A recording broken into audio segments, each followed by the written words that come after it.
So I'm just waiting for Sarah to join me.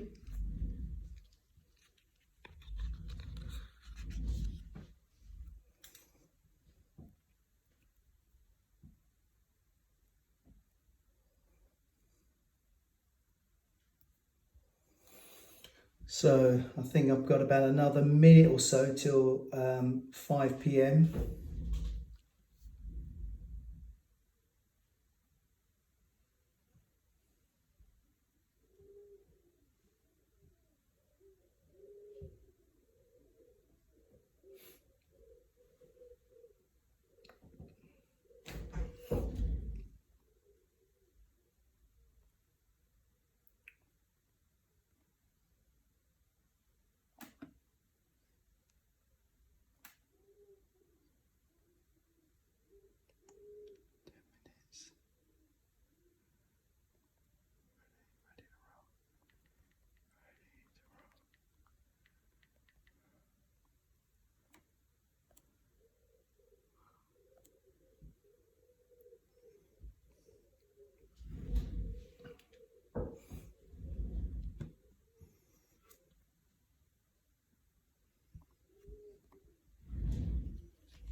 So just waiting for Sarah to join me,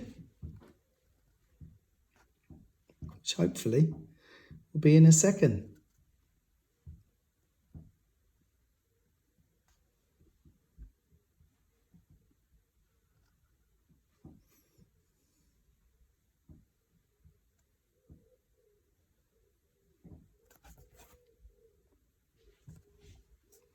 Just waiting for my guest to join me. And then we'll start this game.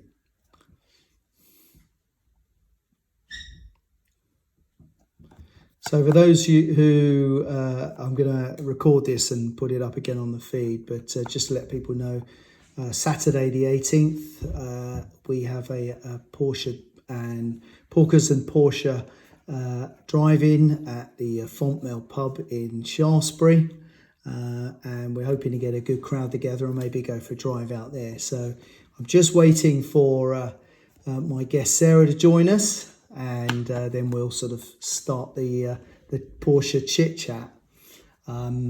She DM'd me a little while ago, so I think she said she was ready, but we now look like we're a minute or so over. But hey, that's a lady's prerogative to be late to the party.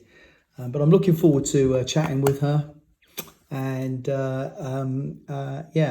just learning a bit more about her story. For those of you who don't know, I also have Porsche Heroes, which is another Instagram site I have, which I basically, how this whole thing came about was I was at an event last December, and I realised there's some really great colourful characters in the Porsche world. People that I'm meeting, people that I've met via Instagram, and I felt that I wanted to put together a Porsche Heroes Instagram site and to just big up these different characters, and that's what I did. And I decided that I wouldn't mind having a chat with Sarah and adding her to be a Porsche hero. So I'm, again, just waiting for her to join. I haven't seen anything happening yet. I don't know if I'm doing anything wrong with Instagram. I thought she should just sort of pop up and she should ask me, hopefully, about joining. So we'll see what happens there. But as I say, we're live today and I am recording it. How well that goes, I don't know. But because I'm using my phone to record that separately. But I don't know how it is for you out there, people, as this COVID issue develops. Lockdown has lifted in the UK quite a bit, and I have started going out and about with my car, and I'm sure some of you who follow me have seen that. Tomorrow I've got an interesting catch up with my buddy Greg, and we are driving over to see a very good friend of mine's private museum. So watch out for a posting tomorrow of some of the fantastic cars there. As I say, I'm just waiting for Sarah. I don't know whether I'm doing anything wrong here. I don't think so, but who knows? Let's try and get rid of that. Okay, do that. That's right. Yeah, just waiting for Sarah to join me. If anyone knows that I'm doing anything wrong, I'm not letting her in, then let me know and I'll have a look. In fact, I may even call her in a minute, just check to make sure, because we're now 5 past. But as I say, she did DM me and tell me that she was ready shortly. So someone's just asked me, how was the Taycan? The Taycan was a very interesting car. I mean, you know, I saw it at the launch last year at Frankfurt, the motor show, and I thought it looked like a beautiful looking car. It does remind me of a Panamera, to be fair, and she's like waiting for you to join, I think. Okay, so she's doing it from her end by the looks of it. Then hold on, okay, that's an interesting one. I think so. I'm gonna jump out of this and I'll come back to if it's any different. But it looks like, see, she is doing it, the recording. So we've got cross wires there. So I'm going to come out and please go to Ladis Mantler.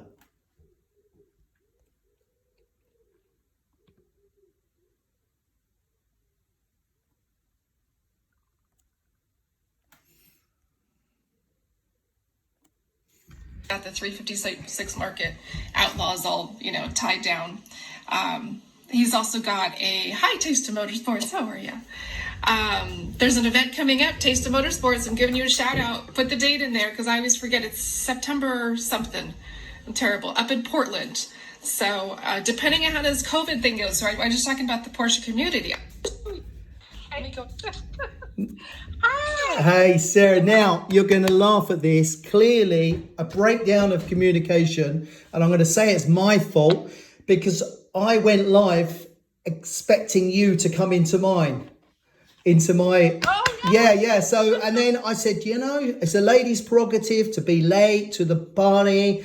And and I said, now I may have pressed the wrong button and I blocked her and my good friend at 928 Porsche said, I think she's actually waiting for you to go the other way. So I said to everybody, I'm cutting it out and I'm coming in and so you need to go in and look at Ladis Mantler and see if I'm on there. And clearly this is where we are, but I'm recording it, as you said, with my phone. So I'll put it back up again after. So you'll see the funny bit of my initial chit chat without you in the picture. So this is all time killer. no, that's all right. It's fun. It's fun. That is funny. That is funny. It's funny because I saw 928 login on mine, so I don't know how he was able to see both sides. But this is what I talk about with our community. There's so much crossover of people that we know or we've come across. And, it's people tag me in things that it's just the whole circle. And I'm seeing friends from LA liking things that are in a Porsche Russia account. You know what I mean? Like this whole community. Yeah, it's crazy. It's crazy. So big, small world. So today, I'm going to. It's about you today. And I'm delighted that you accepted my call to have a chit chat, an interview. Because as you know, I have another Instagram handle, which is Porsche Heroes. And that started just before Christmas last year when I realized that there was lots of people I was meeting like you who were really great people, real lovers of the marque and real Porsche, what I call family. And I thought, actually, I'm going to come up and create this Porsche Heroes. And then I just started with a couple of people and it's building. And I've been following you for a while now, Sarah. And I thought, this is a sassy chick. Actually, I really like what she's saying, what she's up to. I like the interviews you do. So I thought, right, okay, I'm going to reach out. And I did. And you said, yeah, no, be happy to. And I bared all, literally. You know exactly my background now, what my business is and all that. So, and not many people know that, but I was totally on the, and there's Rob from Flat Six Rebels joined. So that's cool. So I think, yeah, let's just chat and we'll go from there. But as I said, I've followed you for some time now, and I know that you've got family, 4 girls, and I also know that sadly you lost Todd 3 years ago. But I want to talk about, first of all, your Porsche journey. I know you said that it started with your dad's interest in the marque when you were 9 or 10. So tell us a little bit about a story about you and your dad and Porsche. So yes, it's funny because it took me until recently to really give my dad the credit for it, which is very ironic because I always get Todd for the credit for pulling me into the brand, like really immersing me. So my dad got a Porsche when I was 10. It was a 924. Nice. I was in a small town. I think it was the only Porsche in the whole town, and all I knew was the Porsche. It's not to diss 924s, but it wasn't necessarily the top of the line at the time, but whatever. Now they've grown. Oh, we've frozen a little bit. Let's see what's happening. You're back. Yeah, I have alarms that go off on my phone that I forget to stop. Anyway, okay. So it was his fantastic 924. So I was the car washer for the family, and we had a Datsun Z with the slats in the back, and I've told the story so many times. And because I got so frustrated washing the back of that car because it was so hard to get in the window, when we got that 924, it was so great because it had that flat black back glass. And I can still remember the feel of the rubber lifting up the lip and getting it, inside the trunk area and all of that. And yes, anyway, so that's where it started. And I'm a car girl from very young because I lived lived across the street from a cul-de-sac, and I knew the sound of every exhaust, what kind of car it was, and who was coming home at what time. I don't know why. It was something that my ear was attuned to. Do you know, I think that kind of thing is something that car and motorcycle people they have that sort of thing. Especially, Harleys. I love my Harleys, and I can listen to a bike. Typically, we might be in a town somewhere, and I say it's a Harley, and my wife would say, "How do you know that?" I said, because just I know. I said, there's a particular sound. She said, it looks like a Harley. I said, yeah, but I know that is not a Harley Davidson. Then it comes past and it's a Kawasaki or a Honda, looky likey or something like that. And it's the same with cars. You can. A funny thing happened. I'll tell you this story. We're going off piste as we did last time we spoke. A couple of weeks ago, I was in the garden, and I heard a 911 outside, and I went to the gate as the car was just sneaking off, and my RS was right on the edge of the drive, so it was very obvious. And the next thing, the guy's DM'd me, and he said, "Look, I did pull up outside your house, and my wife said there's a GT3 RS, and can I come and have a look at it?" And I said, "Yeah, sure you can." But it was the fact that, I knew from the garden there's a 911 out there. So I totally get that. How did he find your account to know that was your car? It's got stickers over it. It's got Joey Stewart all on it, so he could probably see it. Or in fact, no, I think he said to one of his friends, he said to me after, he said to me, "I think I know whose car that is." So it does stick out in where I live, I have to say, a little bit, but there you go. So, sorry, I interrupted you. So, you knew the sound of these cars. Yeah, we rode around in that 924 for a long time, and then about 10 years later, I met my late husband. I was 20, and it was our first date. It's a long story how we got to the point, but it was a blind date, pretty much. We were kind of set up with friends because I needed a car part for a different car, and I'll never forget. We're in Brentwood. I lived in Brentwood, and I pulled to the gas station, and he's there, and a 930 turbo cab, top down, just looking too sleek. Oh, God. But it wasn't like, wow. It was like, oh, God, who is this guy? Yeah. And it was funny. And, so then 24 years later, 4 kids later, we built a business, and we built a life together, and, it was was there's like every relationship and every plot of centuries that happen. There's a lot of highs and lows that happen. Oh, absolutely. Yeah, yeah. And That's my there's great. lots of challenges with relationships and stuff like that. But you have to work at it, don't you? It's not life's not easy. You do. Yes, and it's funny because some people don't like the word work when you think of relationships, but Yeah. it's effort. So I don't care what you put the word work on it or Or whatever it effort, is. yeah. I don't see net connotation to work, but you have to put forth effort. Otherwise it's gonna die off. And So forgiveness. yeah, That's a big one. yeah, that's true. That is true. Yeah, that's important for all relationships in life, whether it's Yeah, whether it's your absolutely. significant other, Absolutely. children, Now, your extended family. Yes. I just wanted to ask you now. So you're not just a pretty face, and I don't know if many of the viewers know that you That's went all to that's going on. university, didn't you? To study. Well, explain to me. Porsche dismantling or car dismantling and salvage, and so explain a little bit about that, how that came about, because that really is a perfect journey to me. So it's not that I studied those specifically there. So I was at Pepperdine Business School, and the Gracio Dio School of Business and Management is the fancy term. So it's a beautiful campus down on the water in Malibu. And in order to do a lot of the subjects in business, you have to pick a genre that you want to, kind of immerse yourself in and write, essays and Sure. things, so forth on your research, because this was a working adults program.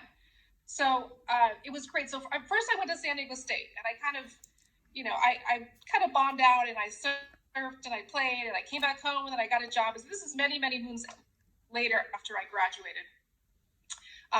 So yeah, they say pick some studies. So again, we're all working adults. A lot of them are coming from big careers. One of my partners, worked for DuPont for the paint company. Yeah. And I picked the salvage degree. And so I got very immersed into understanding it. And I was working with my late husband at the time when I started, but not as much. We just started to kind of transition we hadn't like fully opened up shop or anything by then. Well, actually probably about maybe partway into it, I think it was. I don't remember exactly the dates, 27 years ago. Anyways, I researched the salvage industry, and one thing that I find frustrating is that, so I don't know how it is in the UK with titling, but here you have, we'll just say a clean title on a car, which basically it's, let's say you just bought it off a dealership, it's got a great title, rolled along. Until something actually happens to that car, it's still a clean title until it's like either a salvage title or an NRJ, which is a non-repairable junk title. Yeah. But when a title is salvaged, there's so many variations that I've seen. So let's say your car is stolen. Let's say somebody took your RS, out of the driveway, and they went for a spin, and there are a bunch of teenagers, and just a joyride, nothing happened. If it's gone for long enough and you call the insurance company and they can't find it, it's written off, right? So it's a total loss because you're now going to be paid back. Yeah. That's going to be a salvage. That same instance could have happened where now you took that car and you wrapped it around a tree. It's still a salvage title. But there's such wide variations of difference between what that car is. So you've got a car that maybe nothing was wrong with it, or maybe some minor components were taken out of it, all the way up to something that will never, ever be roadworthy. Now, granted, you can get into what I talked about, the NRJ, which is a non-repairable junk. Yeah. But there are very few that are actually titled that way, and they're different states have different rules. Yeah. And at one point, I'm not really a political person, but at one point I said, God, I would love to change the titling process and maybe have it an ABC or 1, 2, 3 or some kind of differentiation between how potentially roadworthy these cars are. I think that's how they do it here. I think they do categories. They do. Yeah, I'm pretty certain they do categories. Maybe someone will correct me, but I've heard this something category when you've seen a car for sale and you think that's cheap, and then you realise it's had a bang or something's happened to it, it's been stolen but damaged and then restored or repaired, but it means that it's going to have less value to it, even though it's been properly fixed. So I think that's how they do it here, to be honest, in the UK. Well, the UK is more forward thinking. Yeah, that's definitely more forward thinking than I would say. It's not alcohol, it's just water. Well, it is your hour, right? So it's what, 5 or 6 p.m. there, I think, and it's It's yeah, it's 5:20 p.m. It could be cocktail time. For me, normally it's a cup of tea. I actually don't drink alcohol. I gave it up many years ago. I've got this kind of, I'm half Chinese, as you know. I've got this Chinese gene where if I drink any alcohol, I get all Dracula-like red. My heart races. So it was really easy to give up, you know. Cheers, guys. Oh, that's an interesting thing. I've never heard that. I'm not a big drinker either. I drink randomly at a social occasion, but that's, you know, I don't have to have it all the time. Yeah, it's good for the skin and the brain and all kinds of fun things. It keeps me more clear-headed. Yeah, I like to keep it clear. You know, what's funny is the more that I'm affected by it the next day. I mean, I could literally have one glass and feel like I completely hungover. It's very, yeah, I have to really balance that kind of stuff. And that's not a nice feeling, is it, actually? You know, I like to be clear-headed. So just coming back to you and Todd, and the original business, dismantling business, was all sorts of cars. And there was a point where you just transitioned, am I right, across to Porsche? I myself was not involved in the other side. Their family had always been in automotive, whether it was the body shop. Then they were in the salvage business for Honda and Acura. So They had a company called Chaos Auto Parts. It was very well known in Southern California for the, you know, the Rice Rockets, whatever, the you know, souped up cars, and they, you know, it was a huge name. And it was people used to drag race on the street out front of my shop. Oh my God. So he was very well attuned. And we had a lot of our inventory sitting in that yard for a long time, where it was kind of an easy transition. So we had a facility to store cars. Porsche was kind of a hobby for him that he was doing to maintain his, you know, his passion. Yeah. And then, you know, I've talked about this too before. I feel like some people are probably tired of my story. But yeah, so that transitioned over into his family was kind of starting to have tension running their business, because it was the dad and the two brothers, and there was two sisters, but they weren't part of it. And I said, hey, you know what? This Porsche thing's been your hobby for so long. And we'd already kind of grown by word of mouth. We didn't advertise or anything. And do you want to make a run of this? And so we decided that we were going to, you know, get our own shop and start, you know, getting employees and building up inventory, and like really, really going for it. So yeah, it was a long time ago, and, you know, many heart attacks later, you know, it's like you get your first rental place and you're like, wow, that payment's due at the end of the month. Yeah. And I mean, how has business been during this crisis? Has it had a massive knock-on effect to you, and is it starting to pick up? So luckily, I always say that we've done well in almost every recession that's ever happened. So there's a couple factors that go along with that. Now, I was wondering if COVID would be the same as all the other times, because we've had, you know, the economies have had bumps in the road. But because new parts have a high price point, granted it's new, it's perfection, there's nothing wrong with it. Yeah. You get into the used sector, you're getting a car that's had an accident, and majority of the things we pick off are always, you know, we make sure that they're all roadworthy, of course. Every now and then, you know what, there's things that affect like a domino that we didn't realize, and that's just part of life. We have cores as well as good parts. But in terms of our business, we've never had to close because we're what's considered an essential business. So I like that. Really blessed, you know.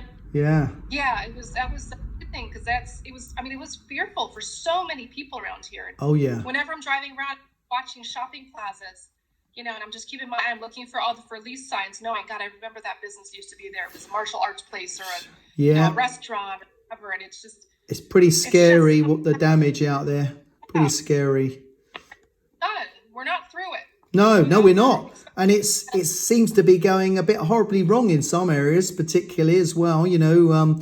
So yeah, there's a way. Yeah, I mean, I've literally just before I joined you, I had a conversation with my goddaughter, and she was due to get married in September in France. She lives in Ireland, and she's had to make the call today. They can't do it because they are very strict on travel over there. They just don't want anyone leaving the country, full stop. So yeah, there's a lot of people impacted, and it is a tragedy. But it's great to hear that you're able to continue, and you ship literally every corner of the planet. What's the most unusual place you've shipped to, and what most unusual part?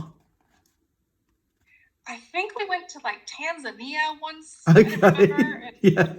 And we shipped to Dubai. We shipped to Australia, to South America, to Asia, pretty much everywhere around the globe. Yeah.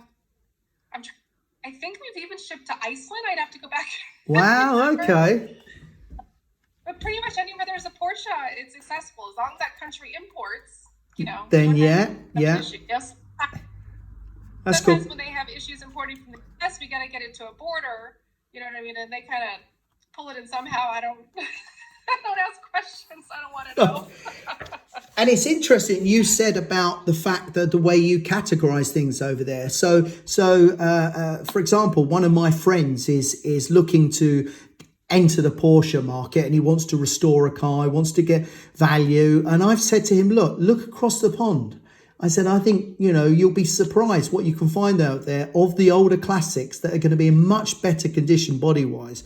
So would it be fair to say that you might get a 924 in there or a 944 that actually is in pretty good nick relatively, if someone wanted to spend some money on it and time on it, restoring it?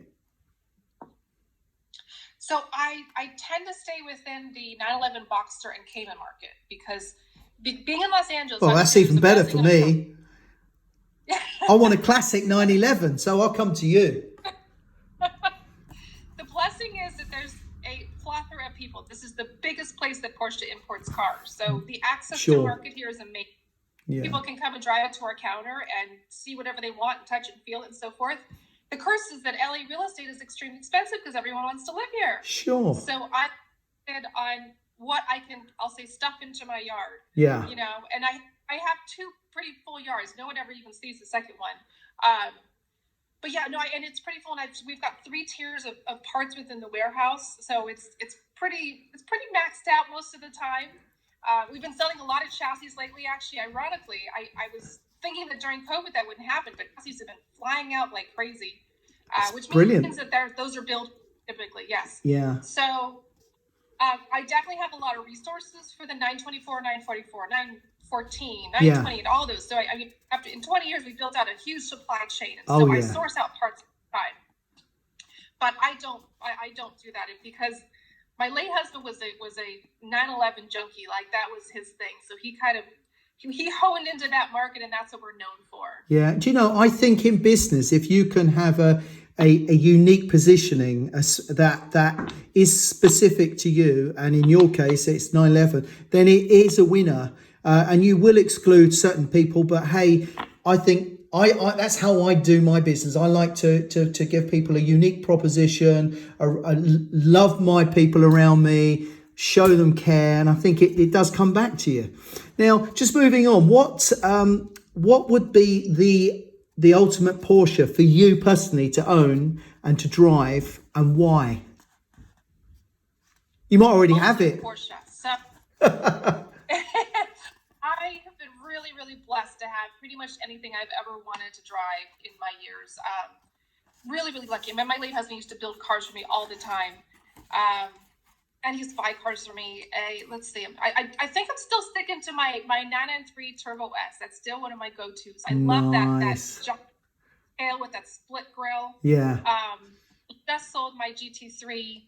I have a Speedball, which is a 964 Speedster with a 993 Turbo S engine in it and all kinds of crazy add-ons. So I'm all over the place. I mean, I like air-cooled, I like water-cooled, I like a whole mix. We had a Carrera GT, I had exotics, I had so much, here that I've been able to sample so many different things. And, and right now, even I'll drive whatever we have for sale. You know what I mean? There was a time when it was like my driveway, I needed a valet parker in order to move all these exotics around. Oh my God. Crazy. And I come home and I was a little kind of jaded, and I'd be like, can I park my Bentley here? Can you move all this stuff out of the way? And it's so terrible. And now I sold it all. I said, I don't want to maintain anything. I've got enough on my plate. So yeah, I've definitely pulled back that way. So as much as I love all the top tiers, I also know the maintenance that comes behind them. And you have to be willing to commit that time to, and some of them be a little careful how you're driving it. Some of them you can, kind of go balls out no matter what. And they're very sturdy, very strong. Yeah. for the most part. But they're, the older the car gets, the more little things crack on it. Sure. And you got to make sure you them and running them, constantly starting them and putting trickle charges on them, because I'm really good at running batteries out. Oh God, yeah, tell me about it. So I had a 993 Carrera 2 back in about 95 it was, and I beat that car bad. I didn't look after it. I drove it hard. Went to Le Mans a few times in it and had it off the clock going to Le Mans, 180 bouncing off the needle, 180 miles an hour. And it was just so exciting to drive that car. And yet it was just the Carrera 2. There wasn't tweaked or anything like that. And it was so reliable. I did 165,000 miles in that car, and I didn't properly service it. So it's put up with all my bad behaviour, and I love 993s. They're great cars. Never driven a turbo, but I'm hankering after a 997 Gen 2 at the moment. That's kind of something that I'm thinking about, and I'm sort of off my wife's Boxster, so I keep sort of dropping hints. I think it's trying to get rid of the Boxster, and get a modern classic, So what about the future for Porsche then? How do you see it really? I guess for you, I'm thinking with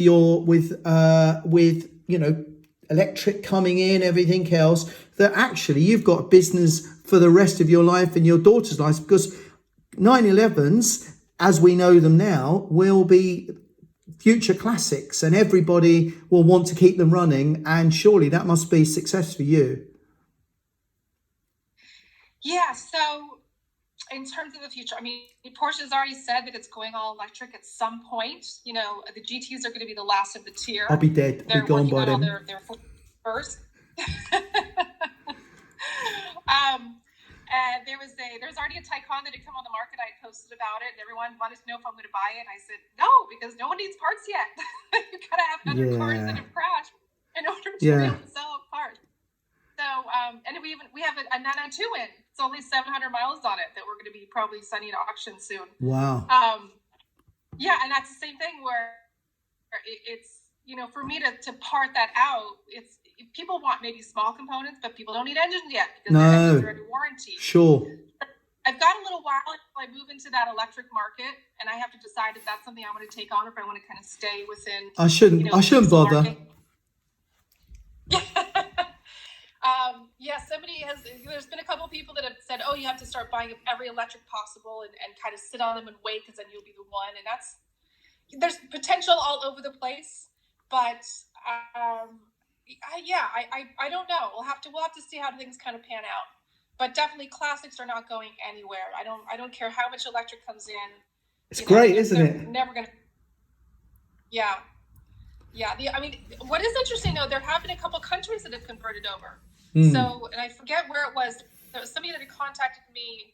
I think it was Brazil, if I remember, and they were going to have to convert all of the 911s there to electric. So he wanted to get a whole bunch of stuff changed over. So I don't know if that's going to be something where countries that maybe have high pollution are asking all of their converts. So I'll have to ask my friend Junior. He's in Brazil. He has to be probably one of the biggest car collectors in Brazil.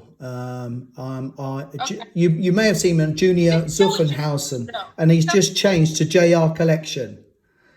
And I think I knew. I met him at Pure. This is how the freakiness of Porsche. I'll tell this story because it is quite mad. But last year I went on a Porsche factory tour, and have you been over and done that in Stuttgart? I've been to Stuttgart. I was just in Germany so often last year, but Stuttgart I never went down south there. I was in Munich and Berlin and all different kinds of places. But I haven't been to the museum since my probably late 20s, I think it was. Well, the museum is phenomenal, but to do a factory tour is just something else. And when you do that and you see how these cars are put together and the skill and just that German way of piecing it in. You think, why would I buy another car? What else is out there? It really is quite outstanding. But the story about my friend Junior was I was on the coach with our group from Porsche Bournemouth going to our hotel, and I saw a guy posting, this chap Junior, a lot of a trailer full of 992s. And I said, I said, do you live in Stuttgart? And he said, no, I'm here for a factory tour. And I said, oh, I'm here for a factory tour. And he said, yeah, no, I'm not. I'm going tomorrow. I said, well, I'm going tomorrow. So we agreed we would perhaps try and link up for after lunch in the museum.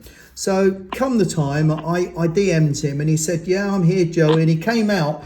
And he saw me and we hugged. He's with his wife and we'd become really good friends. We went to the Frankfurt Motor Show last year, and he has a phenomenal collection of cars.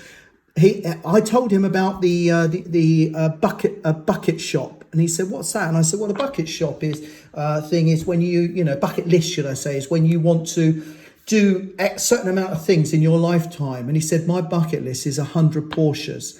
He is pretty much every week virtually. I'm getting another car come through. I've just got this, and he's a great guy, really nice. He's certainly worth following because it's interesting collection. And I'm going to try and sometime when it's all settled in Brazil, get over there and see him and go out and play with some of his cars with him, and do a live video from there would be quite interesting. And I've got to come see you sometime. Yes, definitely. I mean, that's the fun of this world too, is that you make these connections with people and then you visit them. I mean, when I was traveling, in Dubai, I met with a whole bunch of Porsche people. In Germany, I met with people. In the UK, I met with people. I didn't know you at the time, or else I would have visited you. I think I told you I went and met the Pikes at Ace Cafe. Yeah, that's cool. There, and they said, "We know you. You're LA Dismantler," and I was like stunned, And they're like, "We bought parts from you," and I love them. So he's the vice president of the UK Porsche Club, I believe, I remember. So giving a shout out to them. They're lovely people. But yeah, it's pretty cool. I've been invited into so many parts of the world by people that I just come across, either through my business or social media. So it's a pretty special thing to get that connection. Have someone invite you to their home. It's crazy. And I guess other marques have similar things, but for me, I feel that with Porsche, the range of different characters that I would classify as Porsche files and Porsche family is so different into the scale. It could be someone who literally who may not even ever afford to buy a Porsche, but they love them, and there's that connection. And there, of course, at the other end, there's people who have many cars, and anything in the middle. And it's always I love going to Le Mans, to France, and seeing how passionate people are at these race meetings. Particularly, when you go onto the continent, they love cars. So, greetings from Brazil. Hi. I know, we were talking about funny. And right above him is my friend Claude, who I call my happy Frenchman.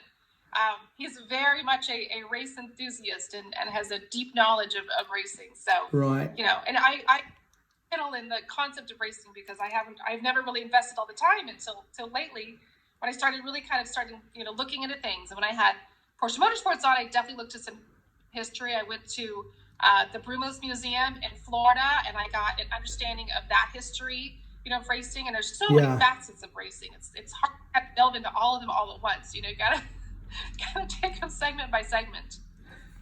Now, I'm gonna ask you one kind of final question, really, and then I'm gonna let you go. And thank you for your time. I know, because we could just sit here and talk all night. I know, but hey, you've got a life to get on with.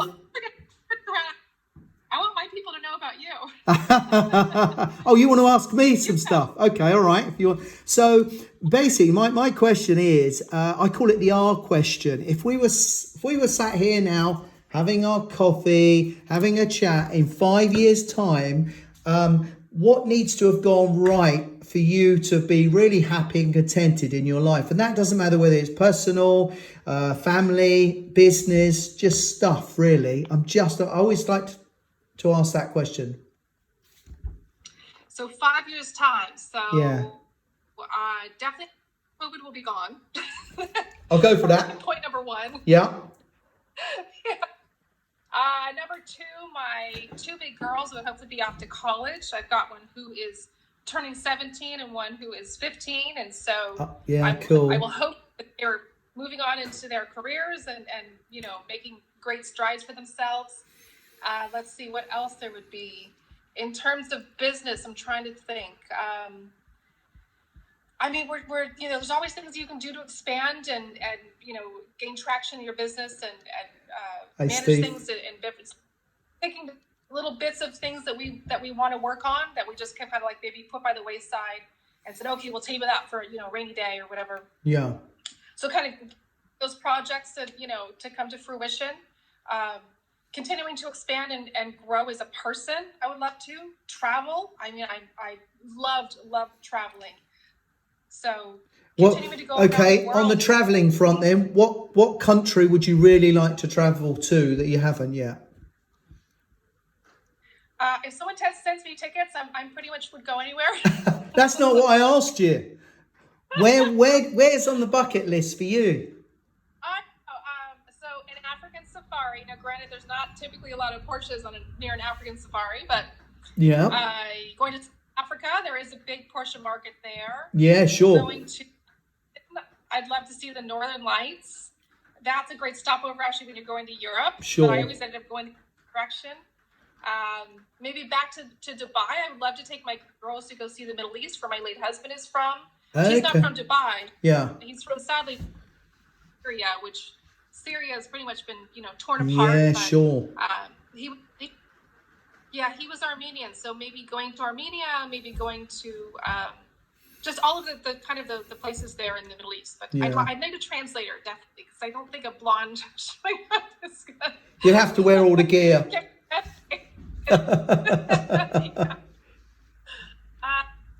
Where else? Gosh, I would even love to go to the poles. I would go to the North Pole, the South Pole. Where else? South America. I've never been to South America. More points in Asia. Yeah. I'm just like, if I've gone around the globe yet. You've told me everywhere. Pretty much. I always say, this is my bucket list. Like, that's one of my. So, cool. Yeah. Hey, Will, how you doing, man? So that's kind of my interview, my Porsche chit chat with you, and now you want to flip the coin and ask me some questions. So, okay, fire away. I wish we could flip the screen where it's the interview or. Yeah. Okay, so let's start with the name of your Instagram, your handle. Okay. So I know I'm going to call you Joey, and I put you in my contact list as Joey. Yeah, no, which is cool. Loads of people call me Joey. So. Okay, I didn't know that was the common name. So maybe yours how you came to your name, because I thought it was interesting. Okay, so Joey. So right, the story is my proper name is not Joey. And I never used to do any social media whatsoever until I touched Instagram.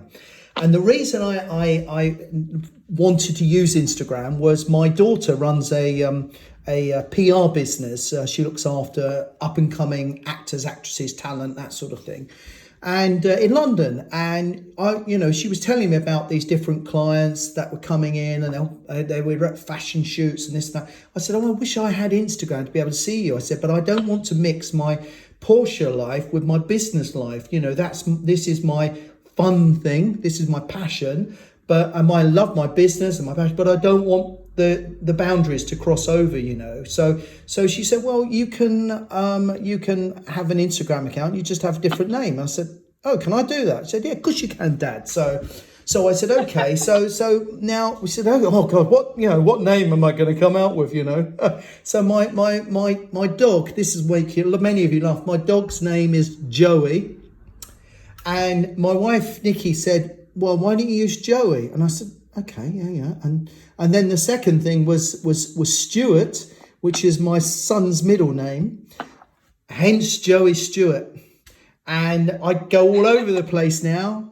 I could go to Le Mans, wherever, and people say, "Hey, Joey," and I'm happy to be called Joey because that's what people know me as. But as you well know, my real name is Wei Man Chong, and I am of half Chinese. My mother's English; she was British, and my father was from one of the outlying islands in Hong Kong.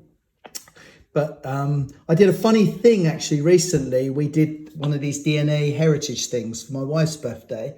And it came back and we had fun and laughter about it. And they said, "Well, why didn't you do one?" And I said, "Well, okay." So it came back during lockdown. So we just had supper and had a grand opening. And me thinking, okay, I'm half English and half Chinese. In fact, I was something like about 55% was Asian, but that included Chinese, Vietnamese, Cambodian, so it was a really interesting mix, and I was something like 25% British or something like that, and then the Swedish thing in there, the Viking stuff and everything. But the funny thing is, I was actually more British than my wife.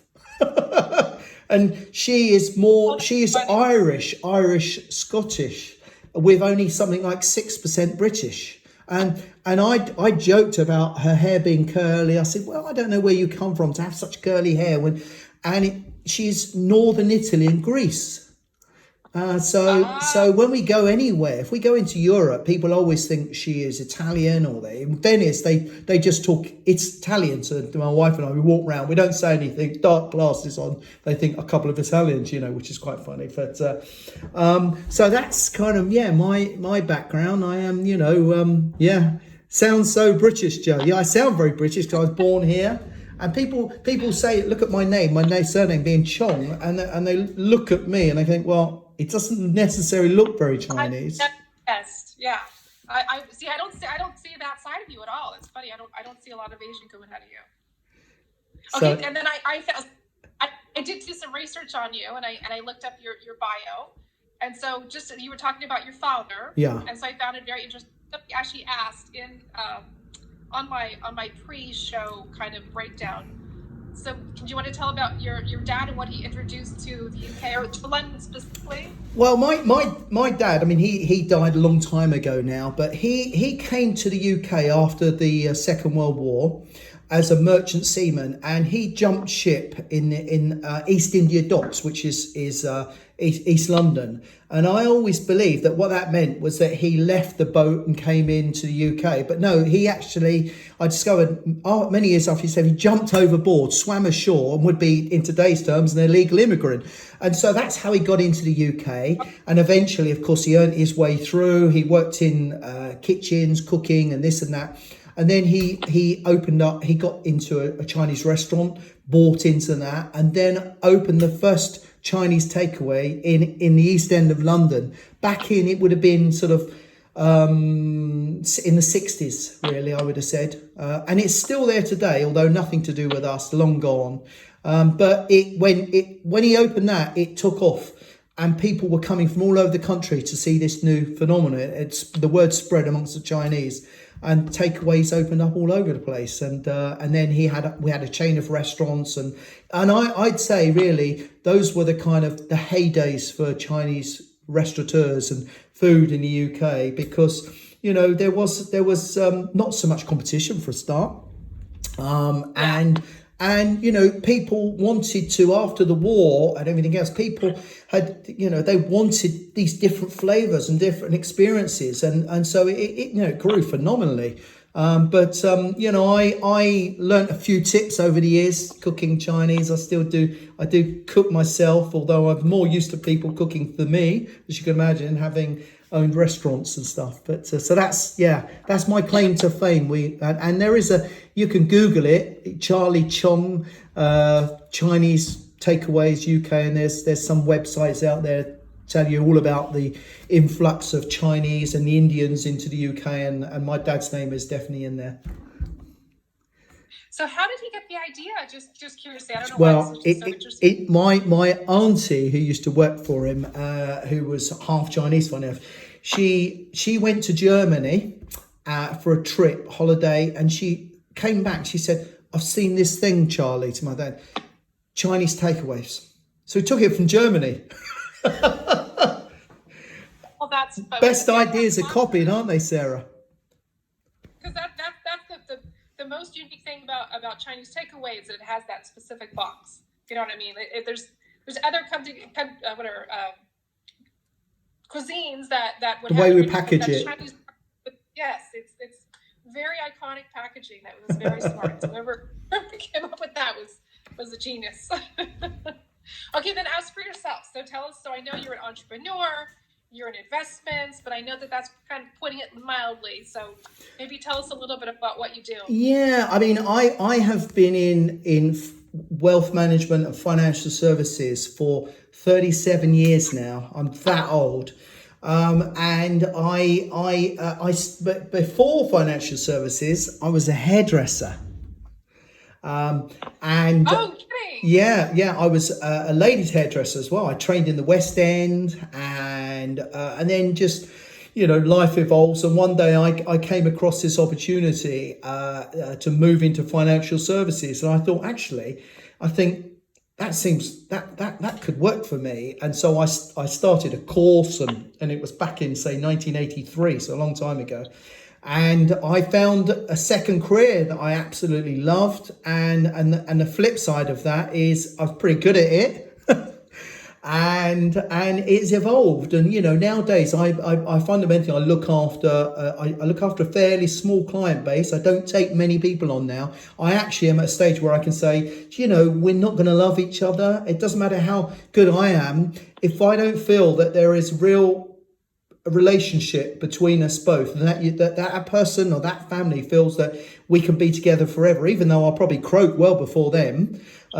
It's the feeling of being able to have that bond, and if I get that, then I know that we should be doing business together, and I'm happy to take that individual on, that family. And most of the time now I look after the needs of businessmen, entrepreneurs, business owners, and that sort of thing. And I do all their sort of wealth management, pensions, and inheritance tax planning, which is an issue in the UK. And because of my 37 years in business, I always say I bring more than to the table. It's not just setting up a pension or managing investments. It's the other things that I can bring to the table in terms of business acumen and stuff like that I feel adds extra value. So that's what I do. Okay, Ventura, we have probably about 5 more minutes left. So maybe give us some tip of your Porsche collection, kind of, where you started. Okay, yeah, sure. So I had a hankering for a 911 from about 82, 83, when my first car was a Morris Marina, piece of crap. I just passed my test. I'll take anything. Then I drove past an old car dealer's that had a white 1500 Beetle in the window, and I literally walked in there and I said, I'll swap this for that. And obviously he thought, yeah, we've got one here, because my Marina was clearly worth more than the Beetle, because it was a real old one. And he gave it to me. So that was my first venture into air cooled. And then, a few years went on, blah, blah, blah. But I had this hankering for a 911 because a guy opposite me had a 911T. And I thought that is a sexy car. That really is nice, a Porsche. But you can't imagine, I couldn't at 22, that I could have one, a Ford one, and it's sort of more or less a dream. So jump forward to the mid 90s, and I went through various cars: Toyota Supras, Lotus Elan S130s, Audi Coupe, GTs, all those sorts of things. I come to the mid 90s, and I was starting to do all right, and then I started buying better cars. I bought when the James Bond film came out with the BMW Z3, I thought, I've got to get me one of those. So I've got BMW Z3. And then I happened to pass Porsche Bournemouth and saw the Boxster. I took one out. I said, I have one of these. So I put my order in for a Boxster. So that was the first sort of thing. And then it kept getting set back, the delay. Why? Because of you Americans taking all the orders. They said, oh no, we've got to satisfy those Yanks. So that was no insult. So it kept getting set back. And in the end, you get itchy, don't you? You think, no, I want it. So I said, well, what if I bought that 911 964 you've got in there? Would you give me a decent value for it when the box took up? Yeah, of course, absolutely. By the time I'd phoned them back, it had already sold. And so then you're on a mission. And in those days, there was no internet. So you couldn't sort of think, oh, I'll Google something and look for something. So you pick the phone up and you start phoning Porsche dealers. And I found a 964 in silver, a 964 Carrera 4 cab in Swindon at Dick Lovett Porsche, and they described the car to me and the money, and I said, yeah, I have that. And that's how it was. And it was, I paid the money and they delivered it to the house. And I thought, well, if it's not what they say it is when it comes, because I said, I don't want a smoker's card and they can have it back. So I had that for only a few months, and then someone tried to nick it from my house. And they tried to steal it in the early hours of the morning, and we disturbed them, and it made me a little bit twitchy about the security, this 964 cab. So I decided I'm going to get a coupe. So I bought then a 993 coupe, and it was the same thing. I phoned up and they said, we've got this blue one in, and I said, yeah, I have that. and then I went and collected it with my kids. I still got some photographs of that, and that was the one that I treated badly and did 165,000 miles in, but had a lot of fun. And that was really my kind of what I call when it really got under my skin. And then of course kids start getting bigger, and although I had the Porsche seats, there comes a point where they don't actually fit in the back that well. And so I went to what I call normal cars, BMW Tourings and stuff like that. And then I had a break, and then eventually came back with a K&S because I needed a car that would fit Joey, my dog, in, because he's a English Bull Terrier, so he's a fairly beefy boy. I need a decent car, so that got me on the bandwagon, and I love that Cayenne, and I did 150,000 in that.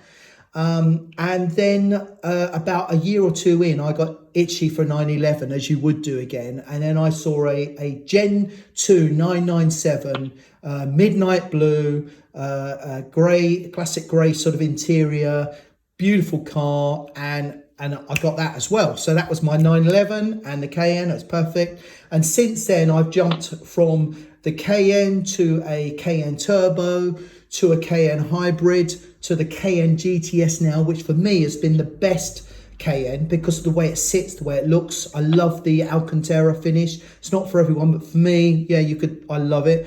And it sounds great. It's got a burbly sound. It's quick as you like, and it does everything you could want, and you can get lots in it. So that's my Cayenne journey. But in amongst all of that, I went from the 997 Gen 2 to a 997 Gen 2 GTS cab, and I recently posted up a trip round the Le Mans circuit in that one, a parade lap. A lot of swearing. I'm sorry about that. It was excitement, and that I love that car. But I have a good relationship with a few Porsche centre, and I've been talking to them about a GT3. And you always think, I don't need any more power than this, and then you get this, and then you think, well, I could do with a little bit more power. And so I thought, well, maybe a GT3. And so basically, I got myself positioned, fortunately, through buying quite a lot of cars, to get a 991